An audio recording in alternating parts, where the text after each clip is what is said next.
Space, the final frontier.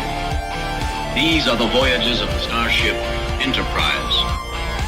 Its 5-year mission, to explore strange new worlds, to seek out new life and new civilization, to boldly go where no man has gone before.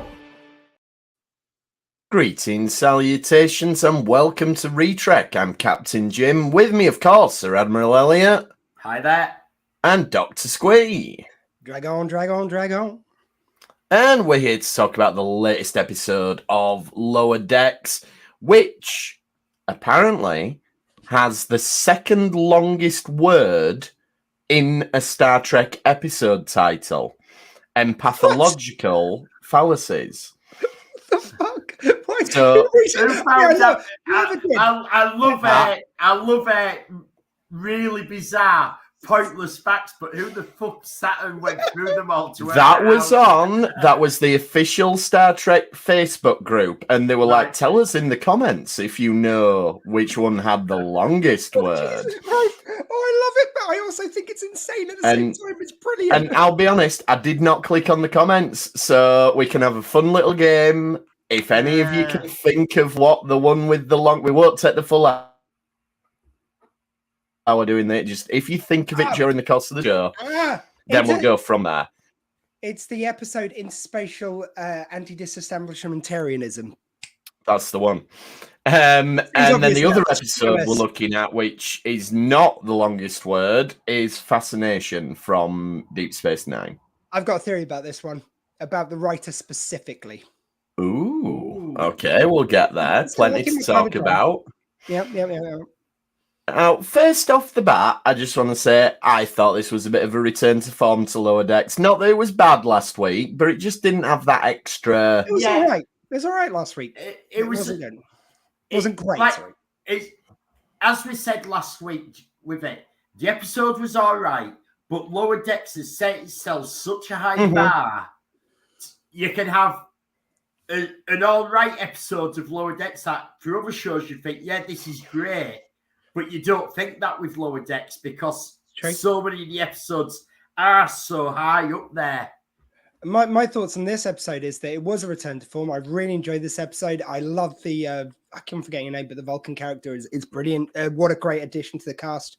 Yeah. The only thing I did feel is I still, even though it was a much stronger episode, it wasn't as many. Like, I want another one, the quick, like every second you've got another Star Trek. Like there's, like we had a couple of episodes ago where it was quite good on the count, but none have really done what the other series did of really like, oh my God, like you can't process one reference before another comes up. And like the one which they did on the movies, like who ever knew they were going to do a specific movie reference one? And I want something like that this series. The first episode with Voyager did that. Yeah, it did, true. But because we had 2 episodes to cover because they dropped 2 at once, we didn't start going, which episode are we going to cover? And it actually was quite lucky because we had actually covered so many of the episodes as a laugh that were bad because we used to sort of like try to do one good episode or one bad episode so you get the bad episodes out of the way. I still couldn't believe, though, you had last week we did Naked Now, which was a perfect partner to the episode. But it's like, this one would fit Naked Now just as well. That's so weird, but they were very different episodes. That was kind of a Well, I thought this was. I said, it's like, have we covered Naked Now? Haha. I actually thought when we first started watching this is our golden opportunity that we should not miss to cover the greatest fashion show of Will Riker ever in Angel One. Well, we nearly... I suggested Angel One last week because of the matriarchal society, and I honestly thought this was like fate intervening at the start of this episode, saying we've just come from Angel One. I thought, well, we're going to have to do Angel One now. I thought they were off to do some sort of like... how it was when it did that so blatantly, I thought they were going to have to turn around and go back to Angel One. Because why else would you mention Angel One? Well, that was the thing. I was like, yeah, I know. 2 weeks in a row they've dangled Angel One at us, as they did, as I say, Naked Now. But this was just so obviously Fascination. Like there was such an obvious link. It was, we picked the right one. Oh, definitely. But I just feel like the spectre of Angel One's just hanging over us, and we're going to have to come to it at some point. Next time they reference Angel One, no matter what the fuck else they talk about, unless it's like everything in the rest of the episode. You can't say that because Lower Decks doesn't work that way. I know. It doesn't. I'm trying to bring you're trying to do it, aren't you? It's Lower Decks. Like, you can't beat Lower Decks. Like, every time you go, oh, well, we'll definitely do that if they mention that one, then Lower Decks just sweeps on your ass. And again, I want them to sweep me on my ass with loads of references. I want us to be fighting for which one is the best one out of all the ones they've referenced. Yeah. It is so good. I want one of those episodes, a bit like the Voyager one. Like you say, that was we need more. I wonder if part of it is because they went in so fast fire with them early that it gets harder to reference other ones they haven't referenced. Maybe like they've run out. Well, not that they've run out, but how to. I know what you mean. Because they've done so many of them. Because some of the earlier episodes, they're referencing literally every 10, 20 seconds another episode. And I want another one of those. I do. I think they're good enough. I don't know if they've changed some of the writers this season because some of them did have a different feel. It was all like great. Apart again, last week's we all agreed was slightly lesser, like we've done with other ones. But yeah, we need another Voyager kind of style one they did at the beginning of the season. They're just so good when they just go for it. They can find they are. I've heard we might be getting a DS9 or a DS9 adjacent episode this season, so I'm looking forward to that if that's the case. I reckon it's Gen 1. I love DS9. We all love DS9. But we're covering a lot of DS9. We are, it's true. So it would be nice to... Yeah, I just meant for fun, I'd like to see a DS9 heavy episode, not necessarily for episodes that we're covering. We have had an episode set on DS9 already. Yeah, like a season ago. I feel like we've had DS9 quite well, or like as in central to DS9, not a story from DS9, as it were. Yeah. I think we've done that quite well with Voyager. I can't think of many Next Generation ones. TOS we've definitely done, and we had like especially with them. I know it's Strange New Worlds, but Strange New Worlds and TOS do have some crossover with the Enterprise and everything. So I think Next Gen seems like the one which is covered the least at the moment, and maybe also Enterprise, for instance, just to do something different, just to cover something like really heavily that we haven't. Yeah. I mean, maybe not Enterprise. Anyway. No. I want a Daniels special one from the guy who wrote the quiz. Episode. Yeah. We'll do that. I mean, by the way, we loved the quiz. It was great and everything. But the guy had like 3 or 4 questions about Daniels. No one's ever asked that many questions about Daniels in any quiz ever. Especially not the writers of Enterprise. So yeah, we're not dissing. As I say, just want to be clear, we're not dissing that, but it was just funny. No, it was a choice to have so many Daniel-centric questions. Choice. That's the word I want, choice. Anyway, so I enjoy the little detail we get. I'm not sure who Facebook user is, but they're one-off the Voyager. DS9 zone would be good, or TNG. Yep. Normally, Facebook user is Emma. And we all know Emma just loves Star Trek. We do, it's true. She just wants another Moopsy one if it's... We'd all welcome another Moopsy one. We would. She loves Moopsy like no one loves Moopsy. She loves Moopsy.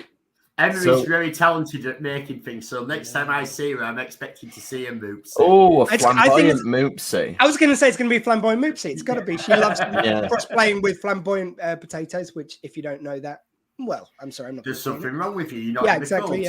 Yeah, exactly. Hey, it's definitely Emma.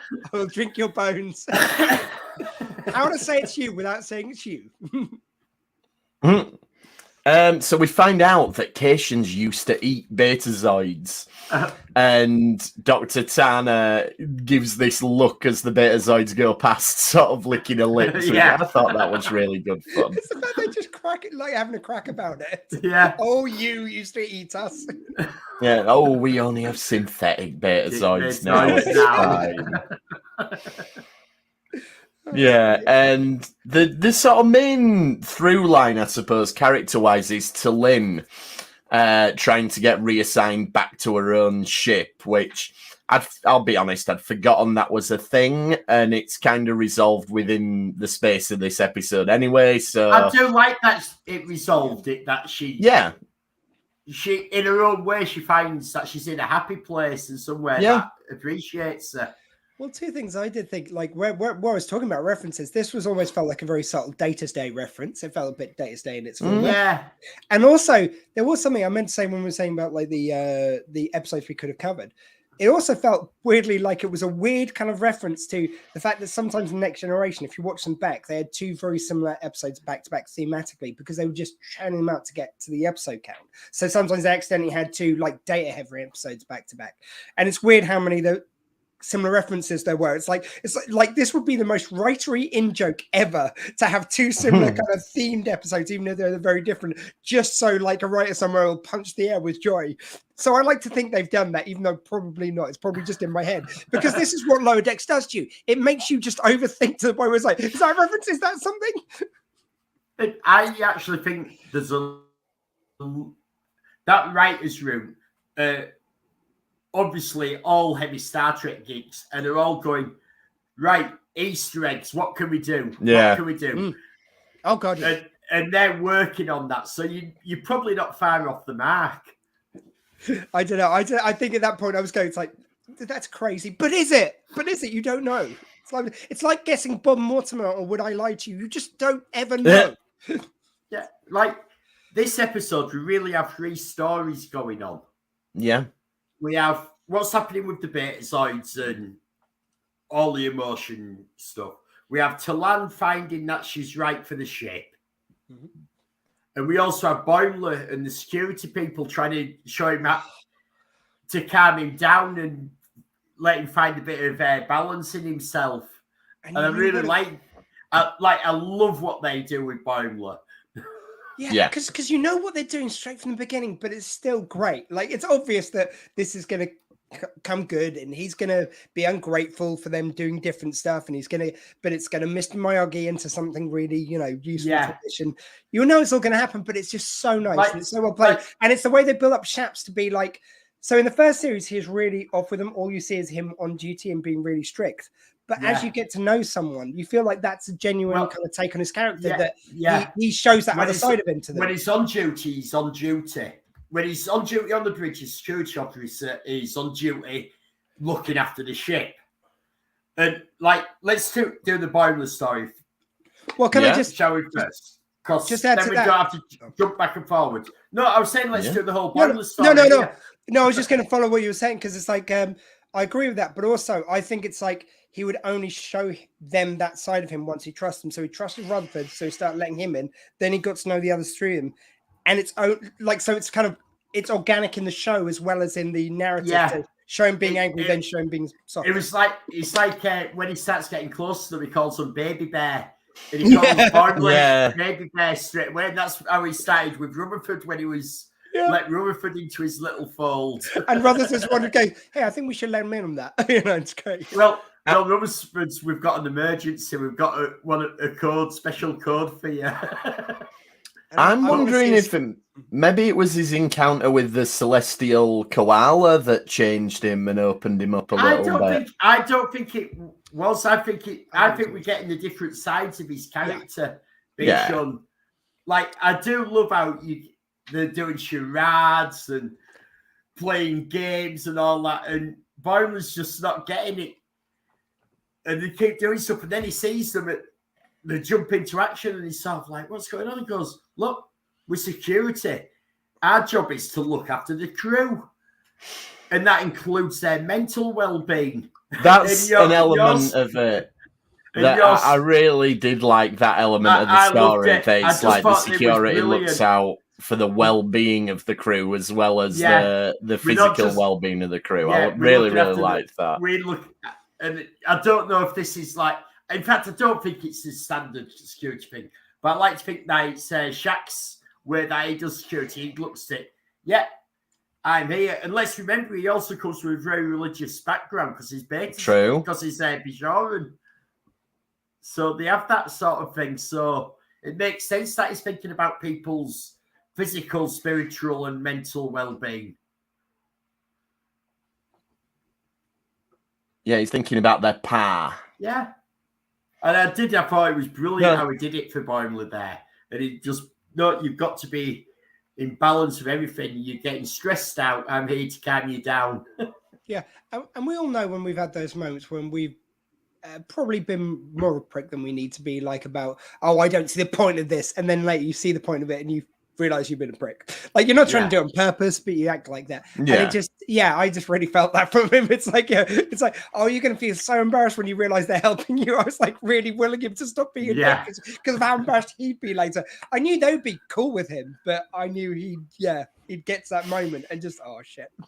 I enjoyed the dig at tarot reading as well, that it's like, well, it doesn't actually mean that. It means more of a transition. It should have rebirth in Bibles there. What is that what Ed Ricard is? Just rebirth? Well, it pretty much is with people. And well, I think it's our, because you've got very, how to put this? People who are actually sort of into what tarot is properly have reinterpreted what the cards mean to make it all nice and good. Maybe. Also, I feel like in this one, it was definitely having a pop at tarot. I'm not going to pretend that wasn't the case, but I think there was also a side to it whereby think about all the things they're doing are things that get mocked. Like, if some do slam poetry, if you do art, if you do jigsaws or whatever, some people mock you for, oh, you're going to safe space, are you? Which has become a sort of like poison term because people mock it. And I feel like this was all about things you do to kind of like calm yourself, center yourself. Boiler was playing. I think Boiler felt like was kind of like being the voice of that. Like unintentionally, he was being the dick. He was being the voice of that. And then you saw, well, because they calm themselves, because they center themselves, they will better at their job. Yeah. So I think it was kind of an answer to people being a dick about people just wanting a bit of kind of like peace and serenity. I love my me time at times. It's like I had planned to have the entire weekend to just me this weekend, from leaving work Friday to going back to work on Monday. As it happens, one of our friends is coming over Saturday and I said I'll go for a drink and a meal. And I'm quite happy to go for a drink and a meal, but I've changed my me time plan. I planned 3 solid days of just. I know what you mean. Yeah. I was looking forward to that this weekend, but then someone said it's like, I've got free tickets to my comedy gig. Like it's a comedy competition. It's a friend of mine who's a comedian, and it's like, of course I'm not going to miss that. That's going to be great. Free tickets. Of course I'm going to be all over that. But I was like, I was gonna sort out my room this weekend, and it's like I'm really sad that I can't sort out my room. Well, I don't care. I'm getting all the vinyl on the sub whatever this weekend. Nice. Me and vinyl have got an appointment, and not in a kinky way. Well, if it's not in the kinky way, I'm not watching the video then. Yeah, exactly. No point. So the other plots sort of intertwine with each other, don't they? To Lynn and the Betazoids. So. I think we were guessing Emma loved this part with Bowler as well. Love the poetry. Oh, nice. Yeah. That was a nice touch. And so the Betazoids turn up. They're the partying Betazoids. They've been having a good time on Angel 1. They're off to Risa.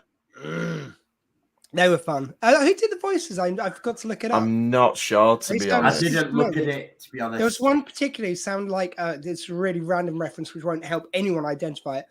There was one who sounded like one of Frasier's many different love interests from from Frasier. Right.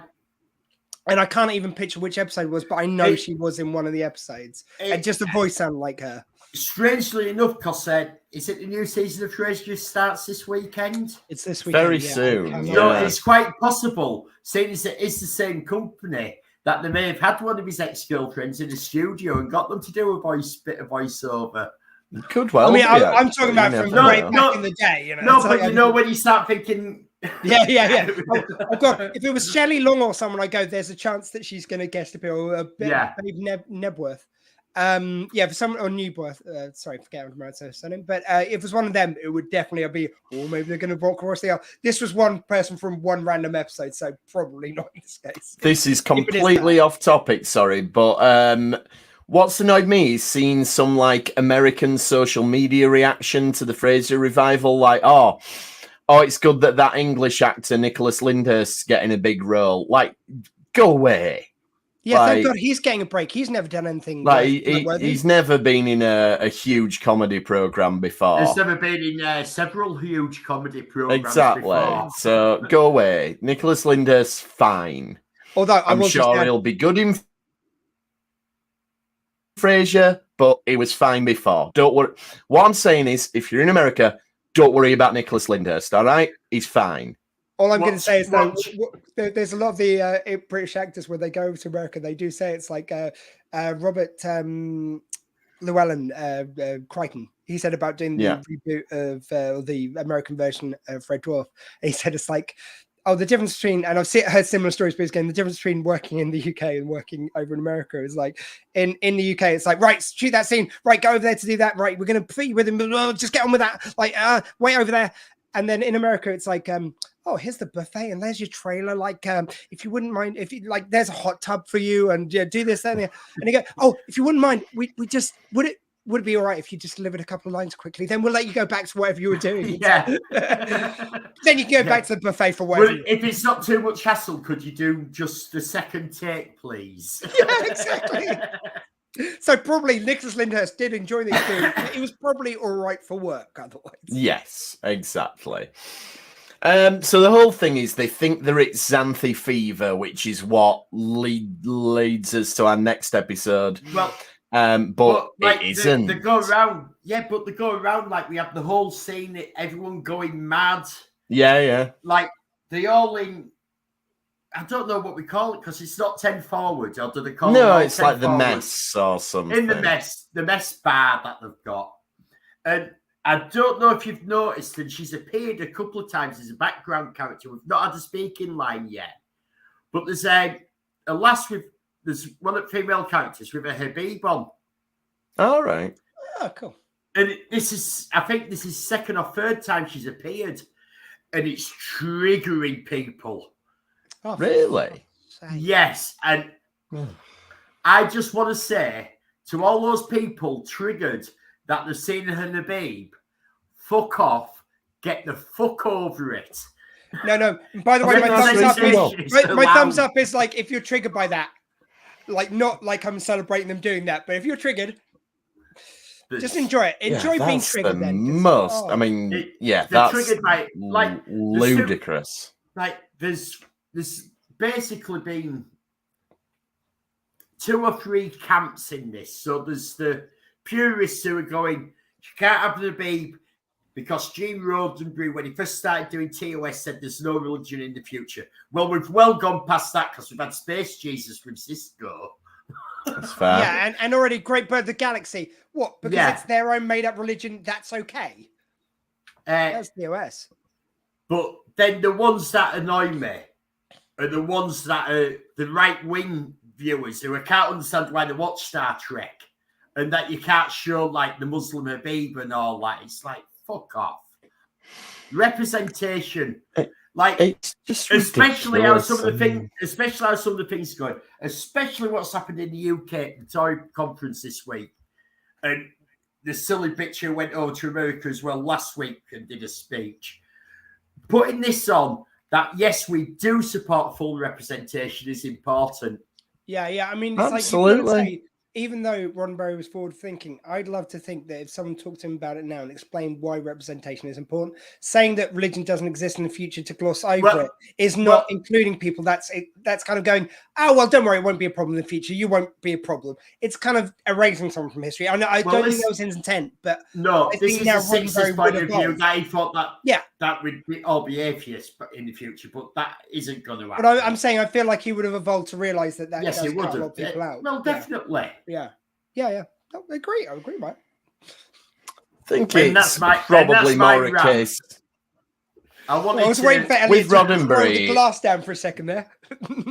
I mean, with Roddenberry specifically regarding the clothing and thing, it's probably just that it's too many clothes for his female characters. Why he didn't want that sort of thing represented on. Hey, as I recently an article about like sci-fi neurodiversity, I said it's like the thing was like there was pretty good representation apart from obviously the short skirts for the women, but by the time of the Next Generation, the men were wearing skirts on the bridge. Huzzah! Yeah, for one episode.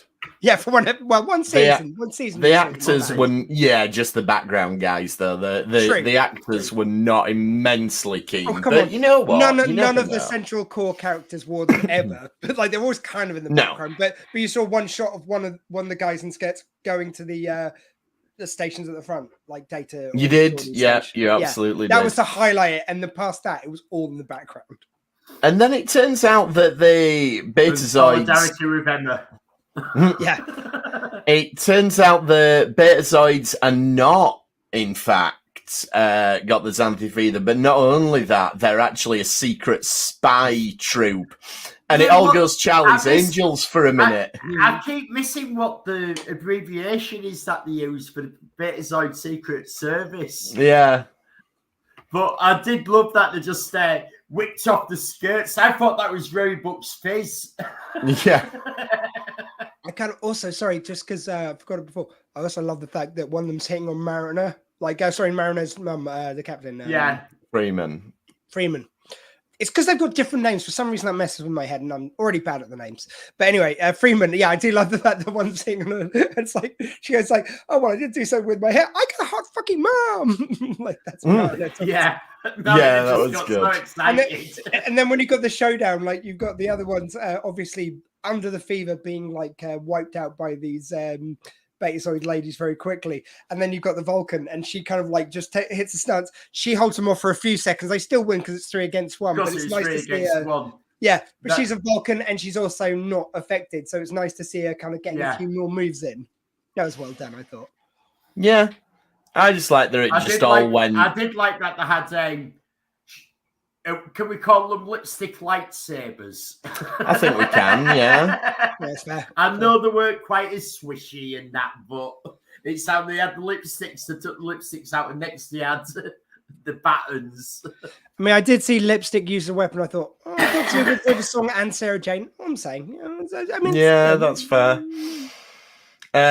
So yeah, it again ties in the plot, like this ship, the mysterious ship that we've got. Yeah. And it's been sort of skirted around the main plot, but this is bringing it in more and more now. Well, and I like the way, I like the way that they're using that as sort of a backbone to build the season around, but it's not taking it over. Have you noticed that we've only had 3 openings before the credits? And each one has been the alien ship attacking somebody else. So, but this is the first episode where we haven't had that opening where they're attacking someone, where it's been mentioned, and it's that there's another secret service that knows about it. And Dreamer knows about it. The radio silent because of it. Well, we actually sort of picked up on this last week, because even though they did have it at the beginning, they tied it into plot more with the Ryan's. And then this week they move it a bit further away, but put it in the plot a bit more centrally, but in a different way. So I think it's a wonderful job they've done on building it, like you're saying, Jim. And to me, I sort of like, it does make me think it's like, maybe Discovery could have done that with their last season, and it might have been a lot better. They could have had some standalone episodes which built into the story, whereas it was all about the story, which wasn't that compelling and very similar to the story before for me, because it was about a big anomaly in space, which they'd done the season before. Maybe they needed to a bit more of this treatment on the last season. I really hope they stick the landing on Discovery, because there have been some. I do as well. I think this would have been better for that, actually. Now watching this, this is really clever how they're doing it, and I think they're gonna nail this. Yeah, I don't think they've. It's not intruding on the main story. It reminds me a little bit of how Buffy used to do its story arcs. Like for the first half of each season, you'd have largely standalone episodes, but they'd have sprinklings of whatever's going to be the main thrust of it. And then gradually, as you got further into the season, the episodes had become more and more about it, until usually the last 5 or 6 episodes were more or less serialized. And it was a really good model of doing a TV season. And that seems to be where we're going with Lower Decks this time. To be fair, they did this with the Packwards as well, didn't they? They did. Where they're really good. I feel like this is more overt than that. But I think that they've already established that they're quite good at building a story arc over a season to a crescendo. But I think this is the most masterful. It's almost like you say, Elliot. They've kind of they've learned how to do this from other seasons, and then they've done it perfectly. Like they've learned how to do it just seamlessly, and so clever writing. Does anybody want to expand on my guesses for my predictions? Anyone else got any theories yet? Not really. No, I'm happy to let it play out. I mean, that is the risk of doing something like this, is that if you're teasing it, it's going to have to live up to it when we get there now. But I do have confidence in these writers that it will. So I'm not worried. To be fair, did we ever think the Packlets were ought to be a big baddie? But they made him a big baddie. I think I can't remember my exact theory. I think it was a bit more drawn out before, but I think I've got an idea like the whale probe might be involved. For some reason, I've just got a bit of a vibe with that. Yeah, I've said that. But I think there was. I think I had another theory, but I can't remember it right now. What I do want to say is what's clever about this, because the Packlet one ended up with the Klingons were the ones pulling the strings of it.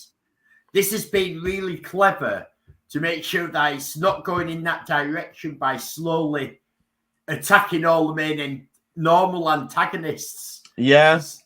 Although when the ship, because the ship was kind of like it was sort of stand upright, wasn't it, when we saw it? Yeah. But it moves and then it goes like that to fire. When it was stood up, the only thing it made me think of, and I don't know if this leads to anything, but it made me think of those little bots they've got on Discovery, little bots which stand up and fly around the place. Well, if you think about it, the whale probe at the end of Star Trek 4, it's all the way through has been like that, and then it moves like that. It does do that action. Does. So I was wondering if it was maybe and it does have the blinding white light, and it did take out an entire planet's defenses just with it. Yeah. Well, we'll find out. We're halfway through the season. It could be Iconians. But I feel like Iconians. I think your theory is brilliant, Elliot. But I sort of hope, because I think they've written it so well, and I think that it's going to be something just like even if you touch on some of it or we touch on some of it, I don't think it's going to be exactly what we think, which is great because there's so many of these where you guess it early. I think what I said last week, where I expanded on it, where I think it could be Evil Boiler involved with Section 31. That'd be great. In whale ship technology. All right. You know what I hope it is? And this is a bit of a deep cut. The horror author, Robert Bloch, wrote a few episodes for the original series. I think he did 3. And in each episode that he did, he had a reference to the old ones because he was a big H.P. Lovecraft fan and he just wanted to drop in this little thing. But canonically, there have been 3 references to a mysterious old ones in the Star Trek universe. And I think that'd be a magnificent sort of deep cut reference to go, this is who the old ones were. Well, I always thought the old ones were the Iconians. Well, you could say that, but we've never had it confirmed. So. Okay, I've got it. It's feature. Yeah, we go. That's my pick. I want it to be the old ones. Let's move on to DS9 then and see some real Xanthi fever. Are we not going to finish it off this episode out? The lovely part at the end. What lovely part at the end? When the security come in and take back over, but the Betazoid to take them to Betazed, and they've headed a course straight through neutral zone. And they're just about to cross the line when they take back over, and you have the Romulan ship that's cloaked and damn. Yeah, and then they say, well, what did you think? Let's go and lurk over there now. Yeah, let's go and lurk over there instead. I enjoyed that. Because it was one of those things that not so much TOS but TNG. Every time they crossed the neutral zone, there was a Romulan warbird there waiting for them, and it's how the fuck? It's massive. It's hundreds of light years across. They haven't got that many ships to be. you know the only way they could have made it better to be a Next Generation reference if it was someone else said it to the captain, goes like, so shall we go and look over there, Captain Tomahawk? And he just gives a nod. Yeah, that would be good. Like, because it was always Tomahawk. Like in 9 out of 10 of the episodes, it was Tomahawk every time. It was often Tomahawk. All Tomahawk did was just hang out in the neutral zone, waiting for Picard to show up. Hello, Hazel Jackson. 12. Hello, Hazel. Welcome aboard. Pretty sure that's so. The episode Fascination, then, and I remember this episode being funnier than I thought it was this time. Oh god! Eddie, I'll let you go first because I've got a bit on this. It isn't funny at all. I think it was meant to be funny. I think it was, but obviously, whoever were the comedic writers on the team that were to put jokes and funny scenes in took the week off. And let the others have a go writing the funny episode, and they weren't good at it. Yeah, I mean, yeah.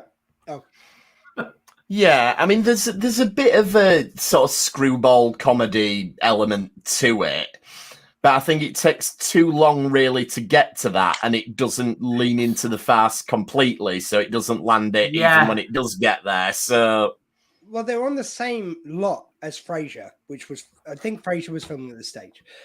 You could have done, like, Frasier wrote fast so well. You should have brought in some writers from there. But anyway, regardless of that, I thought that, first of all, I told you guys, I accidentally watched the wrong Loxana episode to begin with, and I realized, like, oh, shit. Which one did you watch?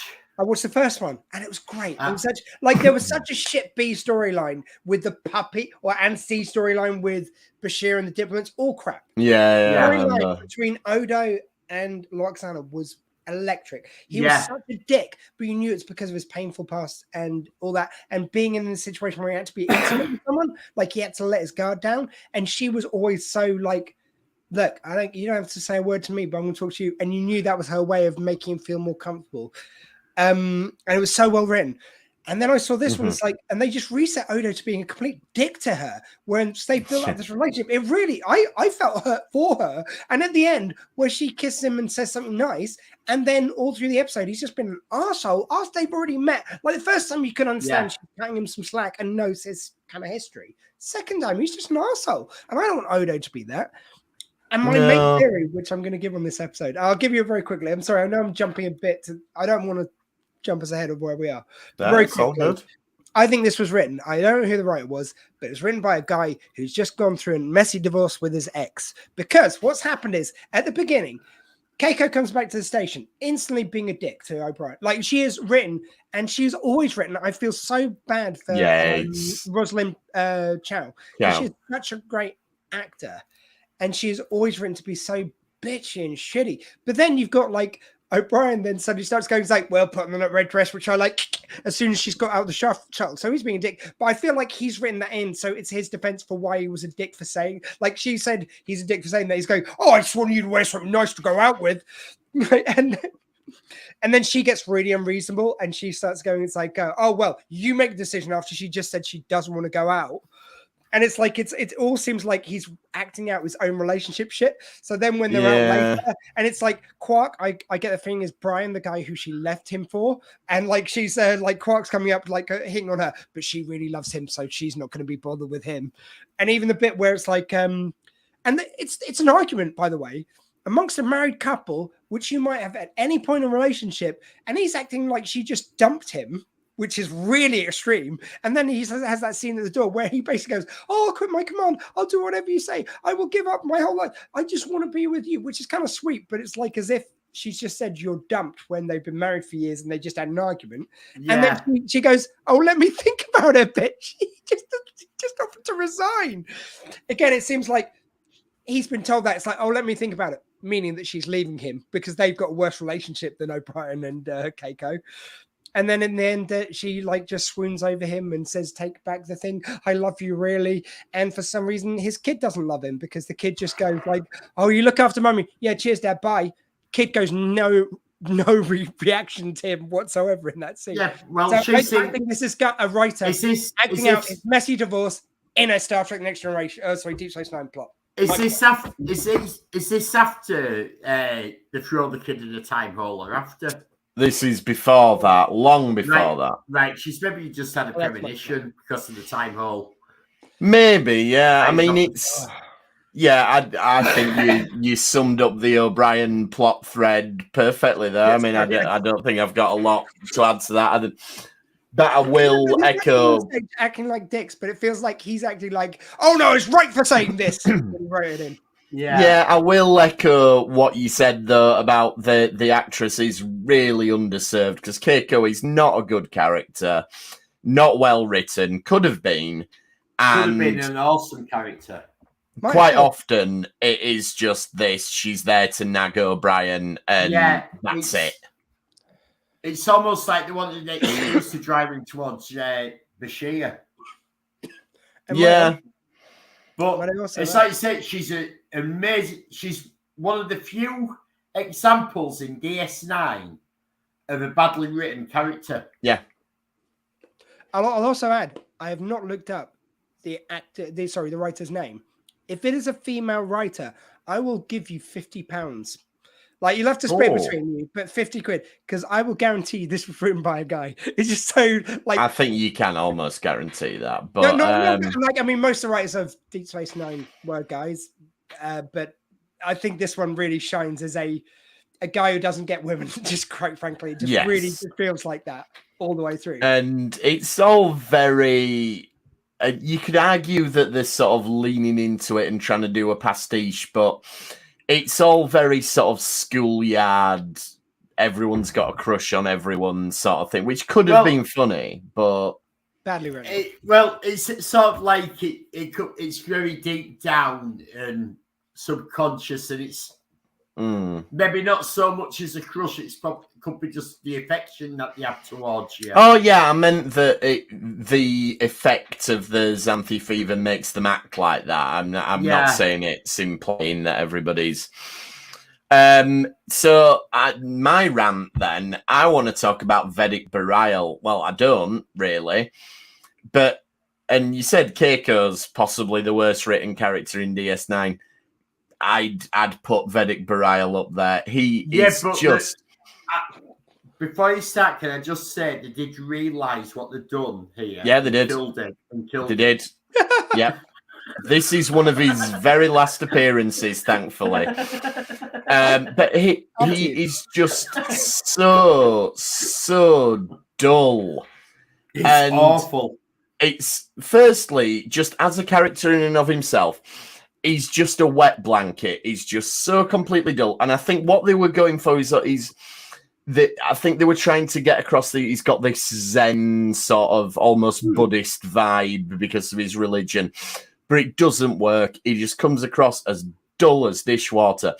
And the fact that we're expected to believe that someone as interesting and dynamic as Kira would fall in love with this guy, it's just completely unbelievable.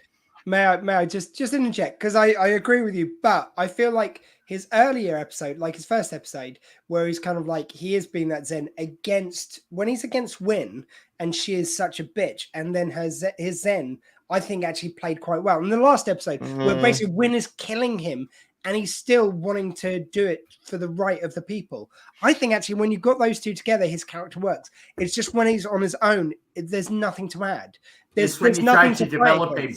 There's nothing to develop. It's almost like they like what they got with him and Wynn. I think they liked what they were able. And I think I agree with you there. It does work, him and Wynn.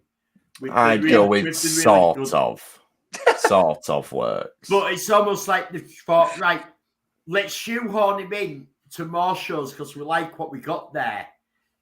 This was good. Well, it certainly wasn't because him and then the shoehorning in hasn't worked.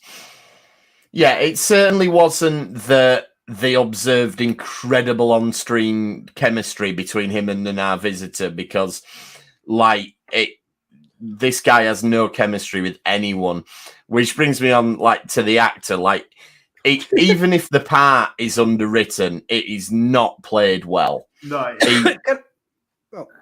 I didn't say I wanted to, on your point, I want to ask a question, Jim. Okay. Just the chemistry bit. because I noticed actually, now you say that, it just sprung to my mind. A lot of the scenes they have them having sexy time is like their way of them showing their relationship. Do you think they did that because they felt the chemistry wasn't strong enough without it? To your point. Possibly, maybe. Or maybe they just thought it was incredibly sexy having this guy just talking the most boring terms, where he's like, oh, well, maybe we won't go to the Gratitude Festival and we can just stay here. And, oh, me and you used to play racquetball. And then it's like, right, Philip, we want you to really make it look like you've fallen in love with Dax now. Oh, I'm really in love with Dax now. Now, and then they bring him back as the mirror version of him, where he's meant to be like this rogue, and he's like, oh, I'm from the mirror universe. I'm rude. Can I just say, did you both see what I put on the geek group? I did, yeah. So I think we're answering that. When is it okay to beat up a clergyman? No, I missed this. What is this? I missed it. Well, you know how every week I put a link in to the geek group. We go live in 30 minutes. Oh, yeah, well, this week is when we discuss when is it okay to beat up a clergyman. I'd say 10 minutes before this episode started. Actually, before that shuttle set off from Bajor, just beat him up, chuck him out at shuttle, and we wouldn't have had to see him. Jim's there beating the shit out of him. I'm going, I thought you were all right when you were up against Wynn. That's just me, though. He does not agree with me. Can I just say, Emma is being very mild of a criticism. Yeah. He was bland. I think but this is a job for Moopsy. Even when he's up against Wynn, he's just like, oh, no, Wynn, I don't think you should do that. The prophets won't like it. I'm going to a lot better in that. I think it was a lot better.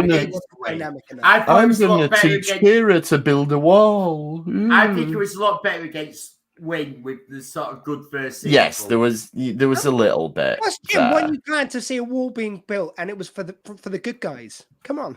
It's usually the Wynn character who's building the wall. If they'd have built a wall around him and just left him there, that would have been all right. It's normally the orange man who's trying to build walls. That's true. Only the wall's going to save Kardashian from those lying Bajorans. Oh, my hat's not in reach. Yeah, I know. Oh, never mind. So, just to recap what actually goes on then. So, Luoxana fancies Odo, which means Jake fancies Kira and Bashir fancy each other, Quark fancies Keiko, Dax fancies Cisco. I think that's it all. So? Yes. It would have been nice to see her just going past in a couple of random and people. Hilarity doesn't ensue. And the only two that look like they've got chemistry naturally is Kira and Bashir, because they were married at this point. And they were genuinely all over each other. And you know what happened? They went home and they made a baby. They really did. I mean, not immediately after this episode, going by the timeline. It was a very long pregnancy. I've looked at, it was very long. Well, for sure, but pregnancies are longer. Of course. Sorry. Yeah, thank you. Shut up. You're ruining my point. Come on, that's pretty good Blarney on the spot. But yeah, I think, they should have been just as they went, as Luoxana went past, there should have been just a random couple of people in the background doing the signature. Oh, I've got a headache. They all do this every time. It's like, do a different move. You should that bit. Like, I know you got a headache, but when you get a headache, does everyone go, oh, I've got a headache? Like, that would seem to be the It's like in the original. In fact, it's like in the Naked Time last week, where every time somebody touched someone and passed it on, it sort of went. Now, that would have made a lot more sense to me if we got that little buzzy noise when a disease was passed on, because that was established in TOS, that diseases, when they're passed on, buzz at you. That's how I know I have never had a disease ever in my life, because I have never heard that buzzing noise in real life. You got to be careful. The buzzing noise could be a disease, or it could be some people who are working in a different speed of time from the original series. You never know. But I was just as they walk past. No, that's more of a bzzz. is fast people. You're right. It's a different one. But it would have been great. Just, they walked past. A couple of just random people went like that. And then suddenly they were all over each other and back. Like, nice comedy moment. That's how you build up the farce and make it a bit more fun. I know it was silly in this. When we look back at it now into the 60s, when they had the buzz every time you pass the disease on. But it was so that you got something to tell you it had happened. So yeah, exactly. So to me, and that's been established in the Star Trek universe. So I can't see why they can't use that. They should have used that in Lower Decks when it was being passed on. That would have worked. Definitely, that would have worked. I'm just going to say though, in the original series, if you'd had a buzz just before you got disease passed on, I believe that was Woodstock in the 60s. But yeah, what they should have done actually, because obviously it wasn't an artistic choice by the makers of Star Trek. That is how diseases were passed in the 60s, and as a society, we must have decided to drop them. If only we hadn't have done, we'd have got COVID sorted out a lot quicker. If we'd have known there'd have been none of this 2 meter rule, or it just and we'd have known coming down the street. So we know Stay really. Away. It wasn't anything else. It wasn't like any of these crazy conspiracy theories. It was time travel. At last, a sensible theory about COVID-19. Exactly. I think there is a flaw to, and a lot of shows at the time make this mistake of like, oh my God, who's infected? Only the bridge crew. That's convenient. No one else. That's true. Like you say, there should have been scenes where they're walking up the promenade and somebody's just got somebody else bent over one of them railings and railing them in every sense. Exactly. At least it had sold it a little bit more. And another thing that you wouldn't have done at the time, but probably would do now, which might make it more interesting, is they could have had same-sex attraction going on here. Like, let's be fair to DS9. DS9 was one of the early shows to do same-sex. And it got a lot of stick for it, but DS9 did actually do that, and you did not get that on TV at this time. No, not much. Especially not on a primetime TV show. Even Ira Stephen Bear, in a way, which was sort of like Al Pacino's, but he did admit in the What We Left Behind documentary, he goes like, who's doing that? I'd give us a tick for this. And they go, hey, how about a tick for being LGBTQ inclusive? He goes, oh, well, I don't think we've earned that, because when we did do it, we made it out to be a trill thing. And it's like, it was all very set up, which kind of disempowered his point. Because if you're going to own shit, own it in a serious way. He took the power away from him, kind of like owning up to his shit. Yeah, but which sort of annoyed me. But I do think he at least admitted that when they did do it, sometimes they could have just done it as a gay story, not as in any excuse. No, it's in we met before when we were different. But when they did it in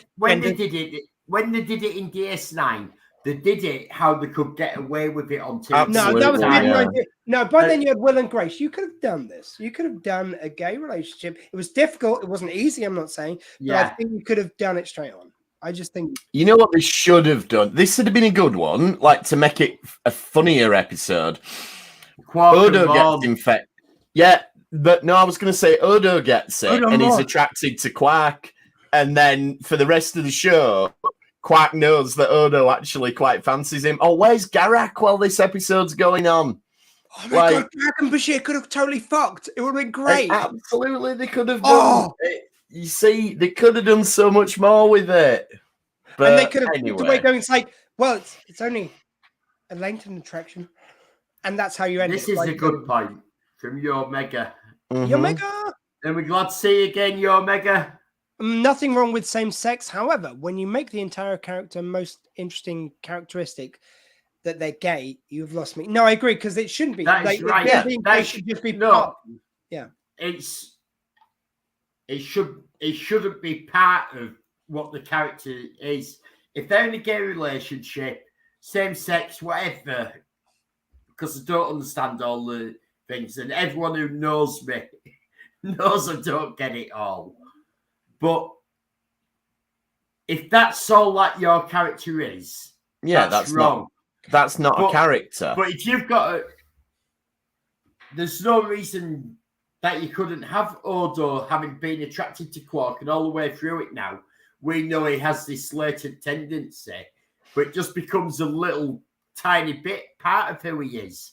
And especially the Ferengi, they're into some weird shit. Like, not the same sex. I mean, as in, like, a shapeshifter. Ooh. Like, I think that would be a kink to... exactly. And Quark would lord it over him and use it to his advantage. But I also think, while we're on this, it's like with the Discovery non-binary character. I know it's something which I raised at the time, but I think in this day and age, there's no reason why you can't have a non-binary character just referred to as they. It's just there from the beginning. Because even when the time which Discovery are from, we're meant to surely hope that non-binary has just been normalized. It's not treated as any different. Whereas they go, it's like, actually, I like to be called a they. And they go, oh, and they go, oh, they actually like to be called they. And it's like, it's treated as in something different, which I think they kind of dropped the ball for me on that. I know in the past they've done it through metaphor, but now you can say, you should treat it as if like the world you want to see and the world you believe it's going to be. And I think now you could have done that even more strongly. It's great that they got the first non-binary characters in Star Trek, but I just don't think they were quite as bold as they could have been. Perhaps not, but I think it's a confession. I just want to say that wasn't Discovery's biggest problems. No, I'm just because it's... And it was the doctor, not the engineer, who died. Oh, sorry, we're talking about, chief engineer. Oh, sorry, I was just going to read out for anyone who's listening. Sorry. Audio. Can you just whack it back up? Yeah, of course. For anyone who's on audio, the chief engineer is a great engineer only because they are gay, but they did die and come back to life and no longer are gay. What the fuck, Discovery Doctor? Well, I don't think that's an accurate assessment of the events that go on, because Culber does come back to life and... He's not no longer gay. He's just struggling with. Yeah, there's no change to his sexuality whatsoever. It's just that it takes them a while to rebuild their relationship following that. And also, and neither character's sexuality is positioned as being the thing that makes them good at the job. So much as I think this is an interesting discussion to have, I don't think that take on it is accurate. No, if anything, they actually made the gay character. I appreciate they made the engineer, one of the gay characters, be a bit bullshit and unlikable to begin with. You had to learn to like him, and I think his husband in it made him a more relatable character. You got to learn who he is as a man in his private life. Yeah, but they made him unlikable, which is kind of a bold move because usually if they do include gay characters, a lot of the time, because they want to represent, like they make them a nice character, which I kind of get why they do. But it was kind of great to have a gay character who could be a bit shitty. Like it was great to have a gay character you didn't know if you liked to begin with, and then he won you over because he became more human. And that's why, not just because he was gay, but you saw him with someone who loved him. It didn't matter what gender they were. That's what humanized him. So I don't think it was the gay thing. It was about humanizing that character when he first appeared like a craft shit. I just want to say here, your mega shapeshifter going both ways. That would be awesome. Watch Gen V. That's just started on Amazon. Oh, I need to watch that actually. Yeah, that's great. It's great. Yeah. Well, I think it's probably time to wrap it up since we're talking about different shows and shows that aren't even in the Star Trek universe now. So there's not a lot to say about Fascination, really. When is it okay to beat up a member of the clergy? Because we did say we'd answer. It's when they try it on with Cisco and your Dax who's trying to get on with him instead. Sorry. There was just one more point, and I think it's really important to point out in this episode because it's something we don't get to see often in Deep Space Nine. They've covered something really important, which we've completely missed. It's just really nice to see Dax wearing a low cut top for a change. I mean, she doesn't usually like flaunt her body. Like she's not usually painted in that way or anything as a good time girl. So it's really good that they've really let free with her in this episode. Sorry, it's just so fun. Like, I think it's a great character, and it's okay to have a sexually positive female character, but really, every chance they got, low cat top. They feel like the writers were having a little wank while they were writing it. Quite frankly, I'm sorry. It is actually the same top that she wears in when she throws the party. Her and Worf are about to get married. And I will give you that nice because usually which is actually have a different outfit in every scene. But I think that's really good continuity that they've kept that as a party dress. No, it's nice. It's nice. And also, yeah, as I say, it's like they had this thing in Australia, I believe it was, where a newsreader purposely, he wore the same suit for a year, no made any comment, because everyone had pointed out every time this female news anchor wore the same dress, like she wore it 3 times in a year or something ridiculous, like, and they were same dress, is that all you got? And so he pointed out, well, I've just worn the same suit for a year just to make you look like a dick.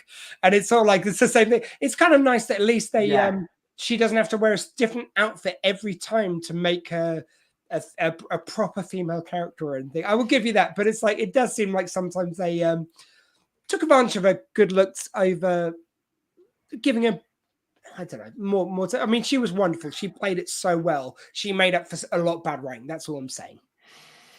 And maybe a bit sexualized writing, which wasn't necessary. We have one comment from earlier, and this is an answer to you. You're asking who played the there we go. Episodes. Oh, brilliant. Wendy Malick, Rachel Dratch. I recognize the name. I'd have to look them up to see them though. But yeah, thank you. That's really great. I will look them up later. And yeah, we'll wrap it up there then. So next week we'll be back to talk about the next episode, which I've not been fully spoiled on, but I've heard the episode title and it's an interesting one. I haven't, so I won't say it here. Don't worry. I am doing my normal thing, and it's awful. Like I have to avoid so much social media nowadays because of Star Trek. I went 2 days from Sunday night to Tuesday night avoiding any spoilers for a wrestling event. And I think I did really, really well because it was a huge, big event and there was a twist at the end of it. And somehow I actually managed to go in unspoiled 48 hours later. So I was very impressed with myself on that one. To be fair, when we went to Destination Trek, there was a Formula 1 GP that weekend. And I'm passionate about Formula 1 GP. And I managed to go all the way, and I got home and I hadn't seen a thing about it, so I could watch all the practices and all the qualifying and all the races.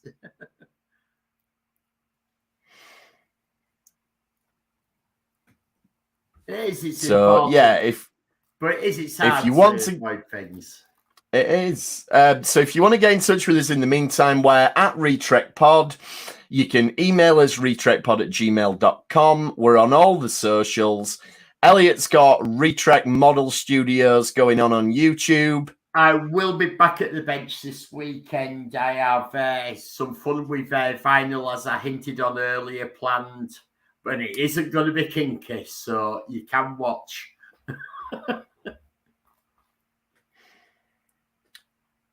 And Squeeze muted. First of all, Ellie, you know my rule. Unless it's kinky, I'm not watching. For a start. But secondly, that should so be your opener to the show. It's like, hey, you're live with Elliot. I'm back at the bench. Like that.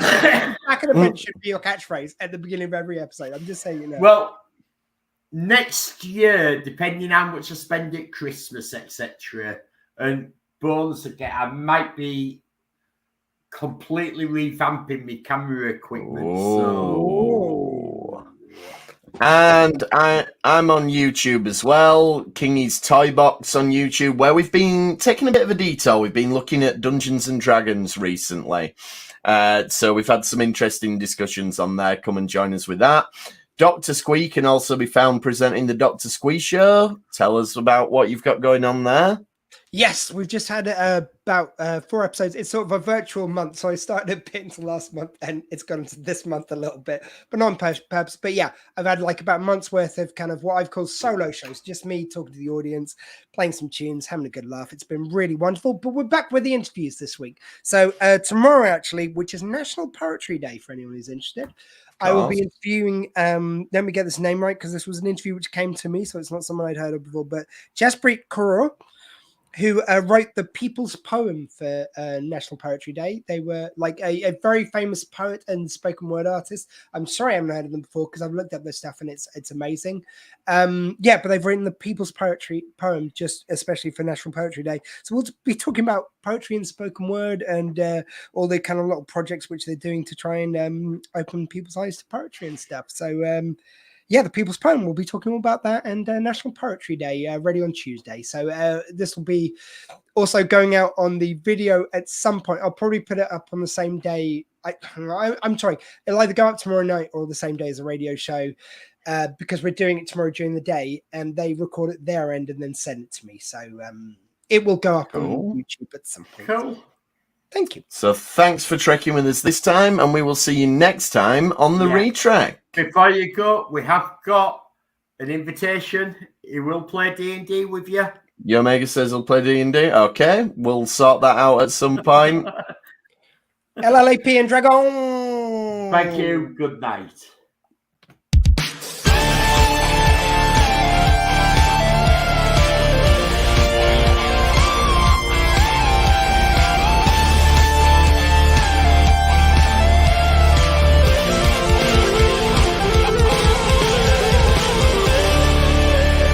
Fascinating.